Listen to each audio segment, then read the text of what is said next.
The broadcast is now starting. All attendees are in listen-only mode. Hello, everyone. Thank you for joining our webinar today. Note says some people coming in now, so we will get started. This webinar is Boost Your Public Sector Marketing Tactics. I'm Danny Wright. I'm the marketing lead here at Advice Cloud. We wanted to do this session because we do a lot of sessions on the technical aspects of procurement and procurement processes, even ones about frameworks and how the application processes go for specific frameworks. But there's a lot more to be said about the marketing and sales stuff that goes around all of that. And it's sometimes not really mentioned a lot by resources out there. So we wanted to put on a session about this. Just a bit of housekeeping before we continue. Everyone is muted in the chat. That's because we are recording this, and we will send around the recording afterwards, so you can send that to your teams. And it will also be put up on the website for just future reference forever. If you have any questions throughout, we do have a Q&A section at the end where we'll answer any questions. Please put those in the questions panel, not the chat panel, as we can't really keep hold of the chat panel and things get lost. So do put them in the questions in there and we'll answer those at the end. So what are we going to cover today in the session? So first I'll do a little quick introduction to Advice Cloud and who we are and why we can talk about something like marketing to the public sector. They'll then go into what do we mean by public sector marketing, followed by the marketing tools and tactics that we recommend using. We'll then go into how good they can be and how we can make sure that they're good tactics and they're working for you. Then a quick bit about how we can help if you wanted further support with any of this. And then, as I said, a Q&A section there at the end as well. So we'll be covering through that. It's only a half an hour session, so I'll try and get through it. I haven't timed it, so hopefully it leaves us either a good section of Q&A or doesn't finish too early, but we'll go through and see how it goes. So who are Advice Cloud? We are the world's only GovTech viability mentors. And what that means is we support suppliers and buyers to procure GovTech, technology services, and lots of other sort of services based around technology and ICT. And we help them with procurement processes and knowledge and resources. We are public sector procurement experts, and we have a team of them. We are also framework specialists working on many competitive frameworks and non-competitive frameworks. We work with suppliers and buyers, and our experience comes a lot from the buyer's side, so we know what makes good bids and good applications to frameworks. We were founded in 2014, so we are now approaching our 10-year anniversary in October, which we're very excited about. And as you can see there are some stats there on the side. Our clients have gone on to win over 1.5 billion worth of contracts since we started. We work with 71% SMEs. We do work with some big dogs, but we pride ourselves in working with smaller companies to help them get to grips with a complex public sector market. We also have supported way over now 510 clients. That is increasing every day with their procurement needs. So before we go into this, first of all, I wanted to hold a quick poll. There will be some polls in here just to get your views on things. And so this is the first one. Hopefully you can all see that. So do you have a marketing strategy for the public sector? Is yes, we have a strong marketing strategy. Yes, but we're not having any success with it. No, we haven't got anything in place yet, or we don't know where to start.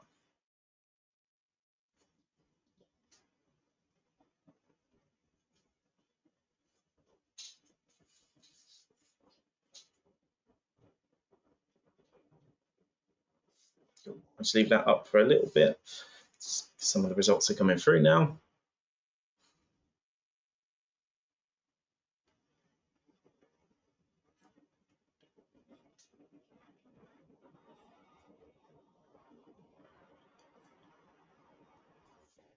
Cool. I'll start to finish that off now. So we've had some in. Yeah. Okay. I'll finish that down and show. For transparency, I'll share the results. So 12% of you said yes, we have a strong marketing strategy. That is good. If you've got one and it's working, hopefully some of this stuff will be beneficial to you as a kind of refresher, and that might be useful. Hopefully I'm saying some stuff in there that can help you. But a lot of you there are saying, no, you haven't got anything in place yet, or you're not having any success with what you currently have. So hopefully this will give you some ideas moving forward with some of that. I don't expect any of this to be absolutely groundbreaking stuff. We've only got a half-hour session, so hopefully it can just give you some food for thought moving forwards. So what do we mean by public sector marketing? Let's get started.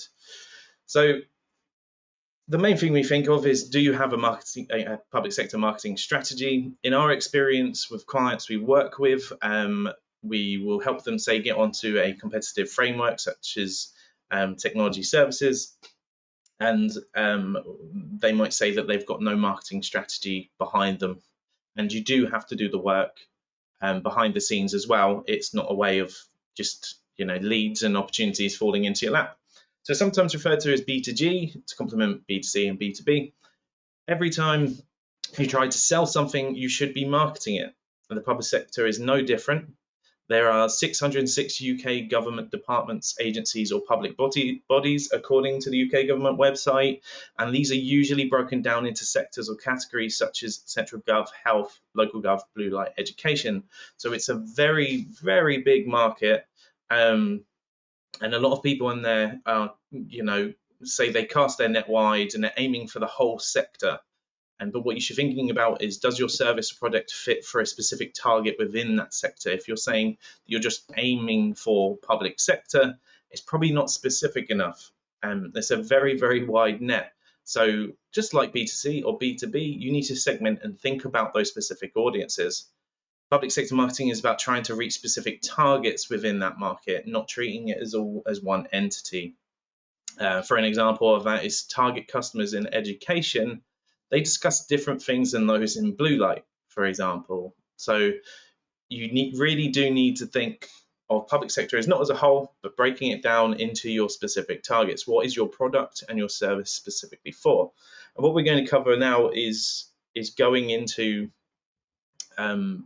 really some of the specific tools that you may be using, you may not use yet, about how you can get in touch with those specific target markets within the sector. So the marketing tools to use and how can reach your targets. The first one, you may already have this, you might already have accounts on these, but social media. And the two main ones that we really suggest using when it comes to B2G marketing is X/Twitter or LinkedIn. The other ones, things like Facebook or Reddit advertising or Instagram advertising are usually largely B2C related. If you're looking at public sector and the people within public sector and what they're using, then it tends to be X or LinkedIn. We say to use social media because it's the perfect way to connect with decision makers and showcase your expertise. It's a way of picking the specific people that you want to target and getting in front of them. Yes, you can follow departments on their organizations, companies, but the real benefit to using X and especially LinkedIn is you can find the CIOs, you can find the users of your products and services and get in front of them and network with them essentially. It also increases your brand visibility if directed effectively to public sector audiences. That one goes without saying. If you're using it regularly and it's spread across your marketing efforts, then it increases your brand visibility and the trust. Basically, you're out there and actually doing things. It's a way for you to share relevant news articles and think pieces. That's really important. Make sure that you're retweeting or resharing things on LinkedIn that are relevant to your audience and what your audience wants to see and what they're talking about. It's no point sharing things that are very niche or specifically about your technology. Think about what their barriers are. Think about what they're talking about behind the scenes, what they might think are their challenges and what they need solving. And that helps you then share the right information that people want to actually read. That can also be internal and external. If you don't have a large catalog of content, then do find things that you can share. And if that is from the people within those departments and within those organizations, definitely share that, get the conversation started. It's a way for you to network and build relationships with influencers, and that is brilliant for LinkedIn specifically, which includes direct engagements with targets. Comment on their posts with your feedback. Hopefully, if it's positive, don't be too negative. But comment, reshare with your thoughts. Try and get them to engage in your posts if it's something largely relevant. You can also keep up to date with trends and news, which is a big plus. Don't just use it as an outbound thing. Think of the things you can follow. Think of all the information that you can get and then reshare and repurpose into your own marketing efforts. It also gives you a big thought leadership opportunity. This is pinned with content, which I'll touch on later, but it gives you the opportunity to show that you are an expert in your field. Show that you know what you're talking about and how your product and service can fix the challenges that public sector face. You can also cheekily check on competitors' work and what they're doing. If their competitors doing a bit better than you, check their social media. What are they doing? So it gives you a bit of that. I wouldn't recommend following them because that kind of gives a bit of a competition to it. But just check it out every now and then and see what they're doing. Are the people that you want to speak to, are they talking on their posts? So you can kind of take some of the content they're doing and do your own versions of it and try and get engagement of something like that. But it's a good competitive analysis tool. Also, think about paid social. So it's not just about the organic stuff. You might think about paid social. We only really recommend LinkedIn for this, especially in this market. It's because LinkedIn is very, very good for targeting very, very specific public sector demographics and the actual people that want to view it. You might have to do some training on that. LinkedIn Campaign Manager is a bit tricky to use, so it is interesting, but that is something to consider. If you've got a good piece of content or anything like that, then do use it. Next up, we've got email marketing. This we're talking about more from lists that you've kind of gained and from your own content and your own legitimate reasons, and rather than the outbound stuff of just buying lists and sending out blankly to random people.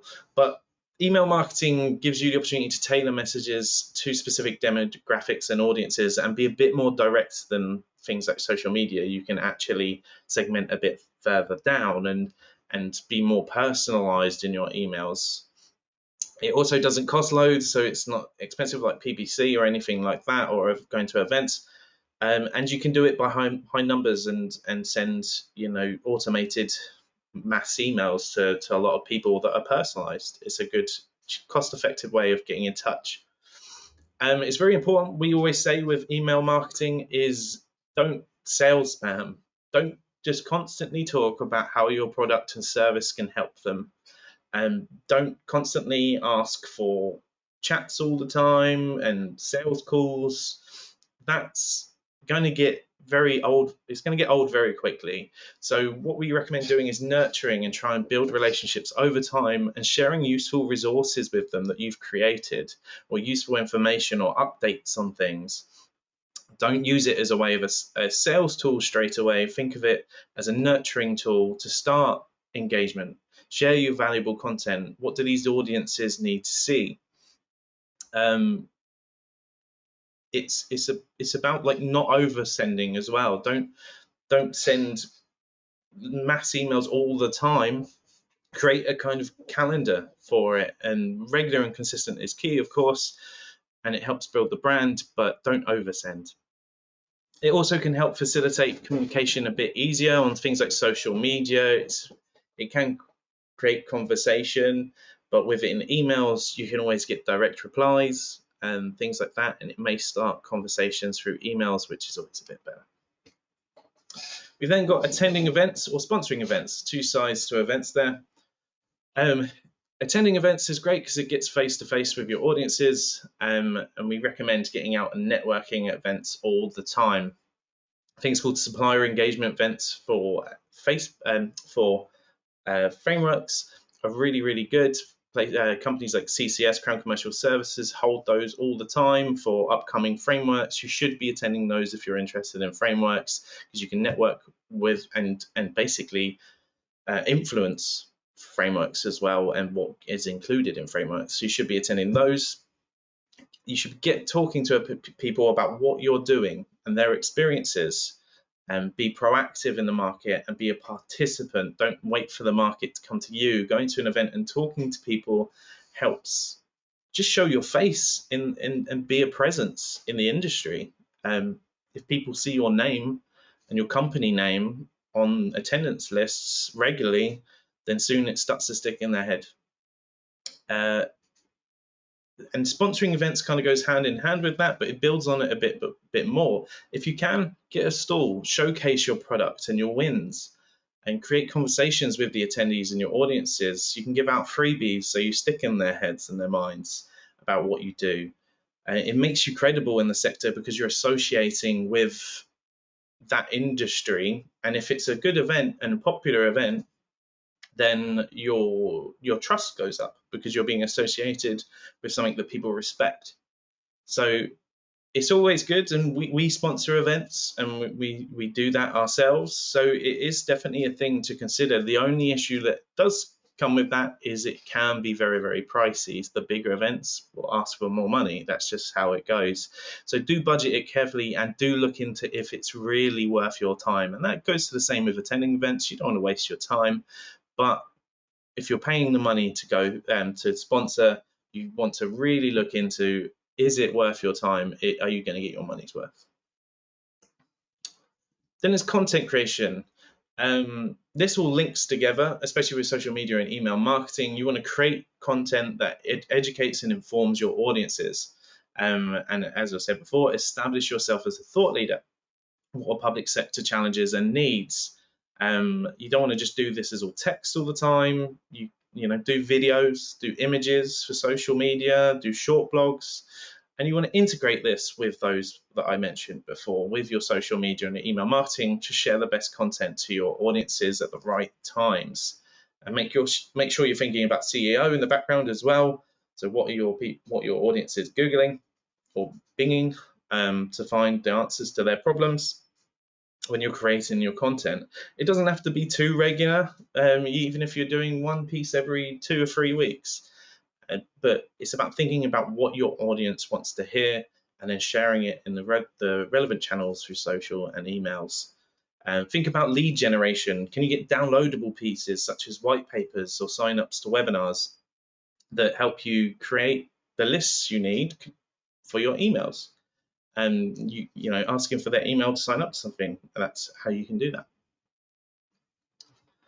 Then you've got webinars and virtual events. As I said, signing up for these sort of things. We use webinars a lot throughout the year. You're on one right now. They're a really good tool to start the conversation about these things. We want to start a conversation with you about marketing in the public sector. You can do that as well with your product and service and what problems your product and service fixes. Think about those topics and then create webinars on them and invite the public sector to them. You can engage with your audience head on and demonstrate your knowledge in a better way. You can have a Q&A to interact with your attendees. As I said, you can get people to fill out the forms so you can, influence your email marketing a bit more. And also you can repurpose the content for other things. As I said, you want to make sure it appeals to your audience though. So think, again, the same with content, think about what your public sector barriers and challenges are, how your products and services fix that. Lastly, a quick one about PPC, pay-per-click. That is just paid advertising for Google. If you created content or webinars or things like that that you think are really, really relevant, then put some money into it. Put it onto Google, see if it gives you more lead generation through it, gives you more website traffic. Again, be careful, because you've got to think of what they're doing, what your target audiences are searching. But if you're doing a webinar on how management software can boost productivity in health departments, for example, what would people be searching to find that landing page? Google Ads has a lot of tools to help with this. It's tricky if you're new to that, but there is lots of training out there. So very, very quickly, because I realize that we are running out of time, this is a lot of information to try and get through. How good can they be? And this is just a slide to kind of say that all of those tools and the tools that you use, you might not want to use all of them. The tools that you use are as good as the purpose you're using them for. You don't want to be using them just for the sake of using them, because it becomes very obvious. Measuring and reviewing all of this regularly is very, very important. You want to use your insights from that measuring to influence your campaigns over time, and whether you're using the right tools in the best way. So the main sort of things that you should be looking over when you're looking at these tools is website analytics. Has it influenced your website traffic and page views at all? Is it your conversion rates rising on lead forms or anything like that, or consultations? You want to look at social media metrics. It's about your likes, shares, comments, the engagement that you're getting. Is your audience growing because of those shares? What posts are performing best? These ones are the ones that you want to emulate and try and do over and over again. Not the same content over and over again, but the style of what was successful. You want to look at email marketing analytics, measure your open rates and click-through rates. Are the recipients engaging with what you're sending? If they're not, try something else, reword it, try A/B testing different subject lines. You also want to look at event metrics, analyze the attendance if you can get the lists of those. But if you're doing webinars, you obviously have the attendance there. Think about engagement levels during your webinars and any follow-up actions from them that you hold. If you sponsored events, how many leads or conversations did you gain? Even if it's anecdotally, because it'll tell you if there was ROI in sponsoring it. You want to look at the lead generation. You want to look at your own lists. Are they growing? Are you getting more public sector contacts within your own lists? If it is growing, then something's working. Try to look at what's working there, because those leads are the ones that you can email and nurture with your content. Ask for customer feedback. Talk to the audiences. Talk to the public sector people that you want to get involved with. Ask them what specific content that they want to see, or if they liked the content that you've sent them. It opens up a dialogue and also lets you know if you're being useful and not too buggy. And then return on investment, of course. As I said, some of these do cost money, so especially things like sponsoring events. So are you getting your money's worth out of it? If you're not, try to adapt what you're doing. Think about how you can change it. It might not necessarily be lowering the amount of money you put into it, but are you doing it right? Are you using the right keywords? Are you using the right landing pages? Are you sharing the right content? So it's about thinking about, is it worth your money? And a lot of these tools that we covered there, things like email marketing and social media, especially the organic stuff, they don't cost loads and loads of money, but they do take a lot of time sometimes. So is it worth putting that time into? We find largely things like LinkedIn and email marketing, especially in being nurturing with your email marketing and sending useful stuff, is such a cost-effective way of getting in touch with the right people. Get in front of those audiences that you want to get in front of. So what you want to do is regularly review and measure your stuff, review it, and then adjust your campaigns and what you're doing to whether it's working or not. There's not a science to it. What works for you might not work for others, but you can look at your competitors and then move from there. Cool. Before we move on, a very, very quick poll that I wanted to do. Put that up now. So do you effectively measure and review your marketing tools for public sector markets? Do you do this analytics and do you adjust? Yes, we regularly do this. Yes, but not as often as we should. No, we're looking to start doing this though, and we don't know where to start.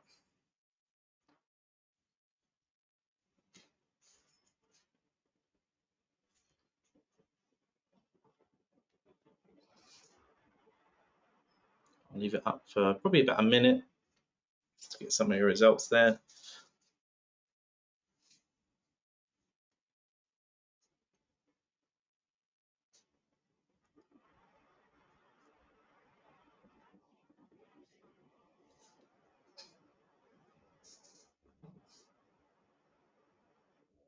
Cool.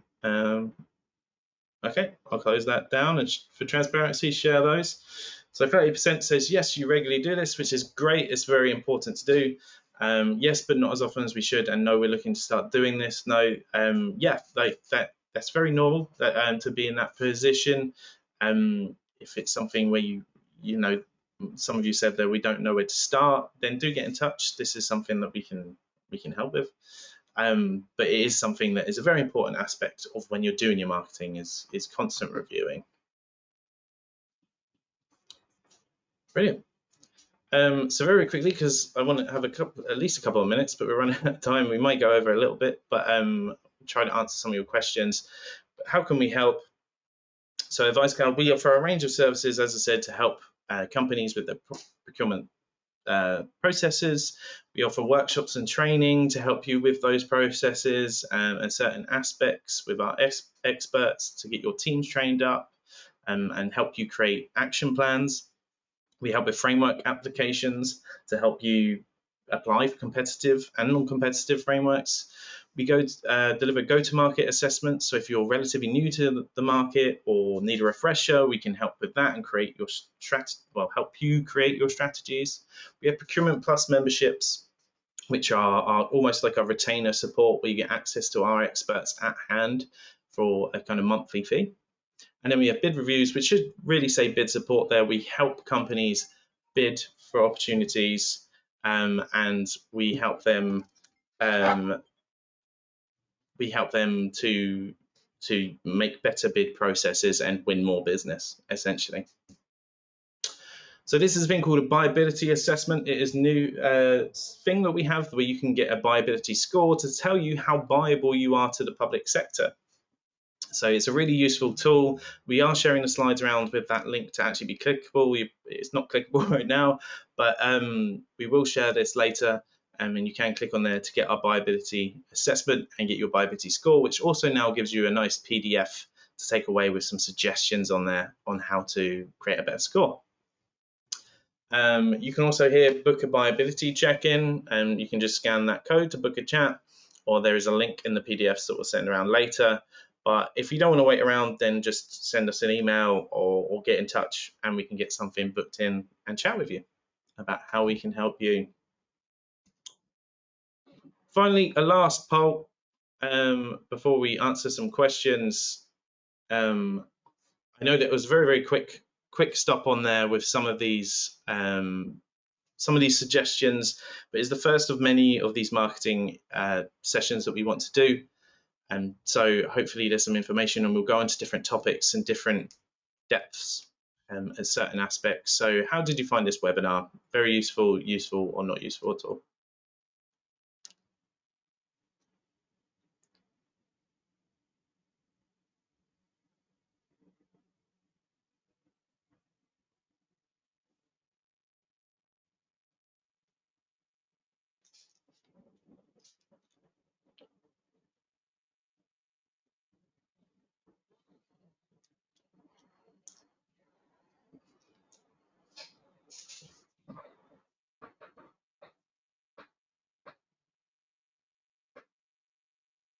Cool. I'll close that down and share the results. So for transparency, so 16% and so about 70% of you have said that it was useful. Thank you. I'm glad that we could help there. 30% said not useful. So if there is things, I know that this was a kind of almost like a refresher, basic level in some aspects to it. So if there is anything that you'd like to see us cover in a webinar, let us know. Let us know why it wasn't useful and why, what else you would like us to see cover in a bit more depth or anything like that. So do let us know. We're always happy to put on these sessions for free. So always happy to help. Brilliant. Lastly, we'll do a quick Q&A. Thank you for attending, but we'll do a quick Q&A. Christina is on the call with us, who will read out some questions. Yep, so we have a few here. Ed asks, please could you discuss the Procurement Act 2023, which will come into effect on the 20th of October 2024, and what changes it will make to how the public sector procures? Okay, that's a few months away. It will make a fair few changes. There are lots of things that I can't really cover in depth in an answer right now like that, but we will be holding a training for that gets announced next week, actually, for September, so a month before it goes live. We will be holding training on that. There will be a fee for that one because it is an in-depth training, but if that's of interest to you, we will be sending that around, so look out for that. But there's lots of changes from the introduction to open frameworks, which is the idea that frameworks may run for multiple years, say 4-6 years, but open every 2 years for applications. So suppliers can still be locked out, but there'll still be windows of application every now and then. There are rumours that some of these frameworks are already going to start doing that, even ones that open kind of around the Procurement Act going live. So that is one of them. There are many, as I said, I can't cover it all right now. There are useful resources. If you'd like some suggestions on some of that, then do get in touch and we can help you. If you have any questions about it, get in touch. Yeah, great. So we also have a question about the go-to-market assessment and what we provide within that. So our go-to-market assessments we can do that for a team of you. I think we have a limit on size, but you can invite a few members of your team. And what they are is to cover what your value proposition is, where you currently sit within the market, and what your action plan and strategy can be doing moving forward. And you do get written up strategies and action plans and suggestions. It is with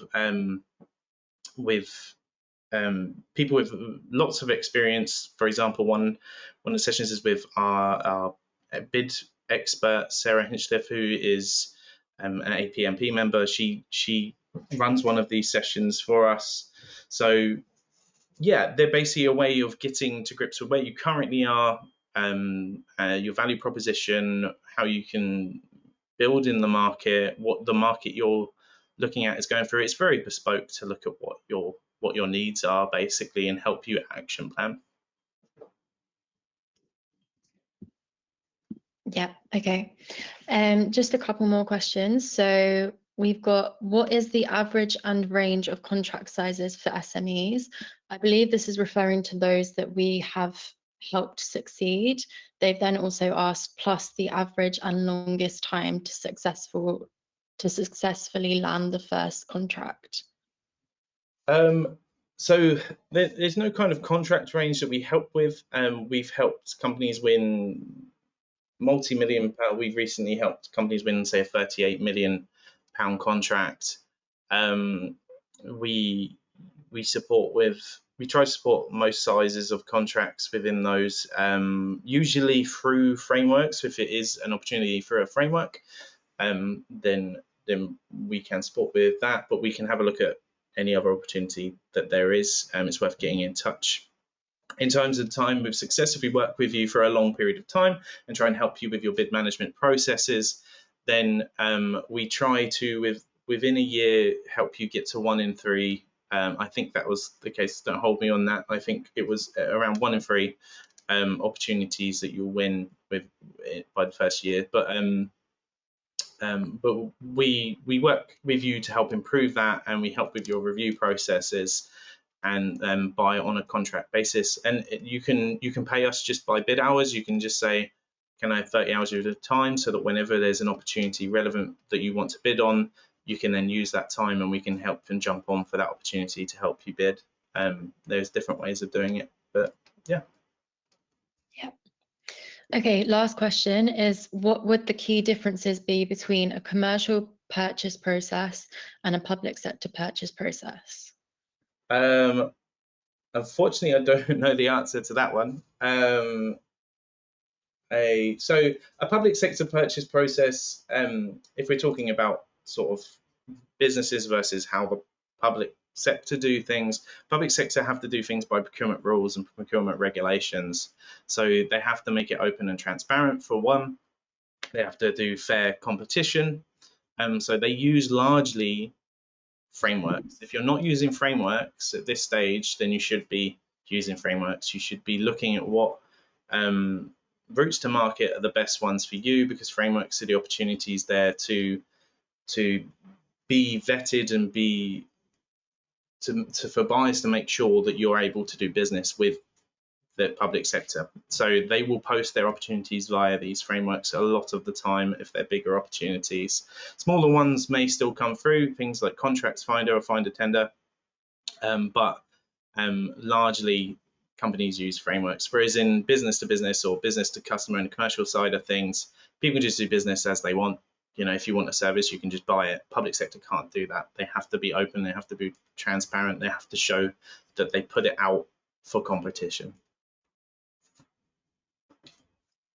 Yeah, okay. Cool. I think that's all the questions we've got. Cool. Okay, so thank you, Christina. Thank you everyone for attending. I know we went a bit over there, but I wanted to answer your questions there. As I said, the recording and the slides will be sent round. If you have any questions about anything that we covered today or any suggestions for future webinars, do let us know. Otherwise, have a good rest of your day and we'll see you soon. Thank you.